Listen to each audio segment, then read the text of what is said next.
सबसे पहले बात शुरू कर लेते हैं आज अलीमा खानम के बयान से। और अलीमा खानम ने ये लास्ट टाइम बयान दिया इमरान खान साहब के हवाले से और बड़ा जज्बाती बयान है उनका।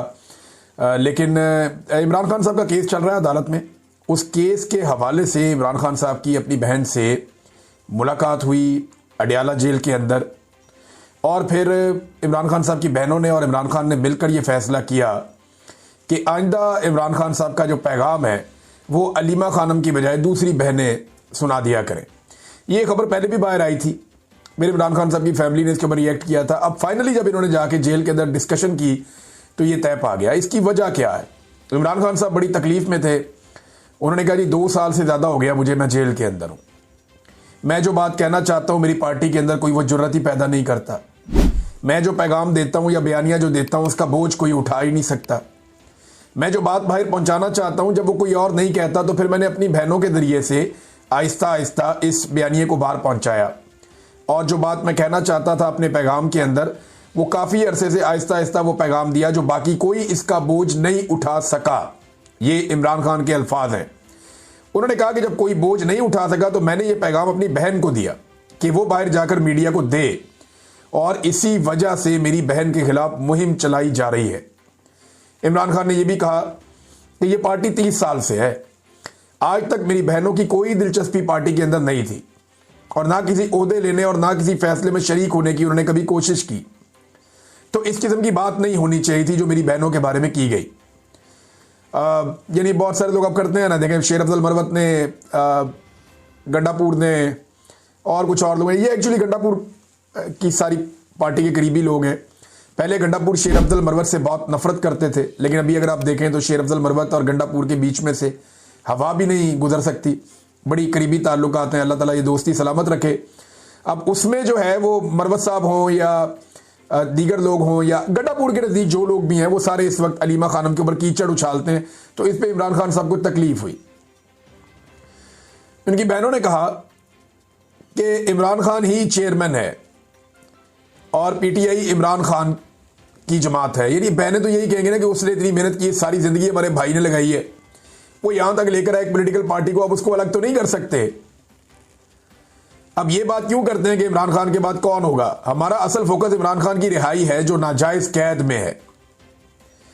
हम सारा दिन लगाकर और मेहनत करके इसलिए नहीं आते, अपनी जान को भी खतरे में डालते हैं, बार बार गिरफ्तार करने की भी चीजें होती हैं कि इमरान खान सारी जिंदगी जेल में रहे या 10 साल तक जेल में रहे। ये बातें हमारे कानों में डाली जाती हैं कि अगले 10 साल इमरान खान कैद से बाहर नहीं निकलेंगे। इमरान खान चेयरमैन हैं और चेयरमैन रहेंगे, और इंशाल्लाह ये भूल जाएं हमारे मुखालिफिन कि इमरान खान अगले 10 साल कैद में रहेंगे, क्योंकि वो नाजायज कैद है। केसेस उनके खत्म हो गए हैं, लेकिन जब वो बंद हैं और आइसोलेशन में है। अच्छा, एक और बात उन्होंने बताई कि इमरान खान ने बताया कि मैं आसिम लॉ के सामने नहीं झुकूंगा। फिर उनकी फैमिली ने कहा जी हम भी नहीं झुकेंगे। फिर अलीमा खानम ने बताया कि मेरे ऊपर भी वारंट्स हैं और लेकिन हम इससे परेशान नहीं हैं। अगर वो गिरफ्तार कर भी लें तो हमें कोई परवाह नहीं है, क्योंकि हम पहले भी गिरफ्तार हो चुके हैं। इमरान खान ने कहा कि यह भी जाकर कह देना कि हम पूरी जिद्दोजहद करेंगे और जो भी हो जाए हम इमरान खान की रिहाई के लिए खड़े रहेंगे। वो हमारा इकलौता भाई है। ये कैसे हो सकता है कि हम उसकी जल्द रिहाई ना चाहें? हमें भी दुख होता है, लेकिन हमने कहा कि ये सब कुछ डिस्ट्रैक्शन है, यानी ये तवज्जो हटाने की कोशिश की जा रही है। लिहाजा तवज्जो हटाने की कोशिश से बचने के लिए अलीमा खानम ने कहा कि जी हमने अब फैसला किया है कि मेरी बाकी बहनें वो बाहर आके मीडिया से बातचीत किया करेंगी। फिर इमरान खान ने यह भी बताया कि अब उन्हें मुकम्मल कैद तन्हाई में डाल दिया जाएगा। ये इमरान खान साहब को पैगाम दे दिया गया है। देखिए, जो कुल मिला के बात सामने आ रही है वो ये है कि इमरान खान साहब के खिलाफ ये तोशाखाना 2 के अंदर अब फैसला सुनाया जाएगा। हालांकि कल के दिन में तोशाखाना 2 की बरीयत के हवाले से इमरान खान साहब का इस्लामाबाद हाई कोर्ट में केस लगा हुआ, लेकिन वो नहीं होना, उन्हें इंसाफ नहीं मिलना मुश्किल है। अब उसमें फर्दर ये होगा, कोई ना कोई तरीका करके डिले कर दिया जाएगा और फिर एक लंबी डेट दे दी जाएगी और अगली डेट से पहले इमरान खान साहब को सजा सुना दी जाएगी। ये जब इमरान खान साहब को, और कई महीनों से केस पेंडिंग पड़ा हुआ है, जब इमरान खान साहब को सजा सुना दी जाएगी तो बाद में अलकादर यूनिवर्सिटी वाले केस में उनकी जमानत हो जाएगी। फिर इमरान खान साहब एक और मुकदमे में अंदर हो जाएंगे।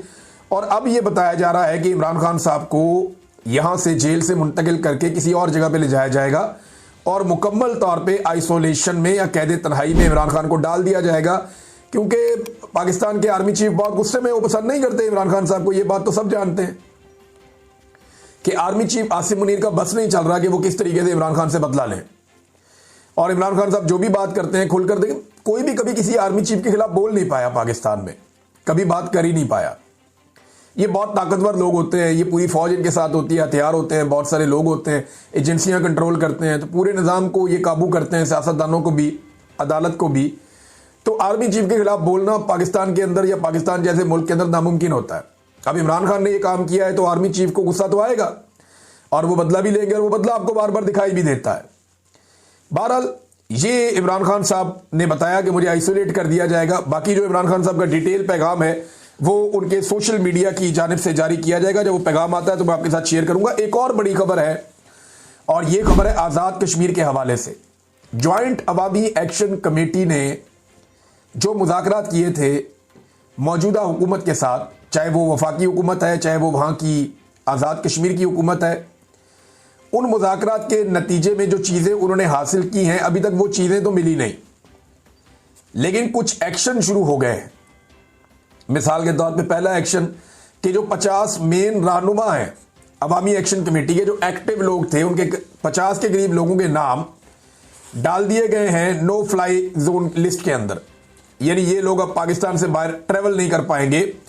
एयरपोर्ट से किसी जहाज में बैठ के, चाहे उम्रा करना है, चाहे इन्होंने हज पे जाना है, चाहे इन्होंने बाहर किसी और मुल्क में जाना है, ये लोग अब पाकिस्तान से बाहर ट्रेवल नहीं कर पाएंगे। इनके नाम एजेंसियों ने डलवा दिए हैं वजारत दाखिला के जरिए से नो फ्लाई लिस्ट के अंदर।